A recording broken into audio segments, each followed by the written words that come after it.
साहेब आता किती बाईट दिली तर न भरणार तो खड्डा पडला, त्याच्यात किती माती टाकली किती भरलं तरी तो खड्डा असा एवढा मोठा पडलेला आहे का तो भरून न निघणारा खड्डा आहे. दादा तशापासून मी तुझ्या पांडुरंगाला विनंती करीत होतो की हे दोन्ही राष्ट्रवादी एकत्र यावं आणि आमच्यासारख्या सामान्य माणसाला सुद्धा दिलासा मिळेल. आज एकत्र आले पाहिजे हीच आमची इच्छा आहे. मोठे साहेबच त्या कुटुंबात आता करते सारते.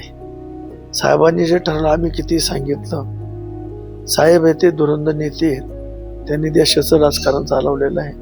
कुणी काही म्हणत पण हे साहेब निर्णय जे घेतील तेच खरं राहील.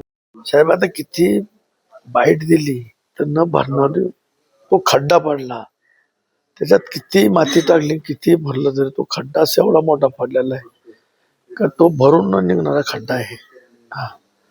त्या खड्ड्याला एकच या सगळ्यांनी एकत्र होऊन त्या खड्ड्याच्या कुटुंबाच्या पाठीमागे राहावं तरच तो खड्ड्याला काहीतरी दिला असेल. दादानी बोलण्यासाठी का आमच्याकडे ठेवलंच नाही, सगळेच घेऊन गेलं.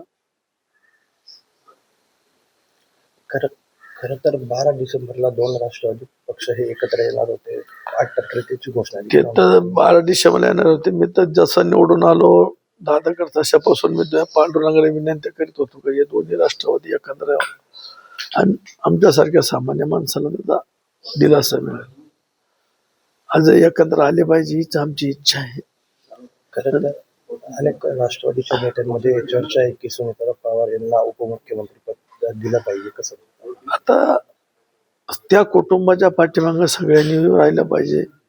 सन्मान्य शेम साहेबांनी सुद्धा न्याय दिला पाहिजे. शेम साहेबाला सुद्धा आमची विनंती आहे, सामान्य कार्यकर्त्यांची, साहेबांनी सुद्धा त्या कुटुंबाला सांभाळून घेतलं पाहिजे, त्या कुटुंबाच्या पाठीमागे राहिलं पाहिजे.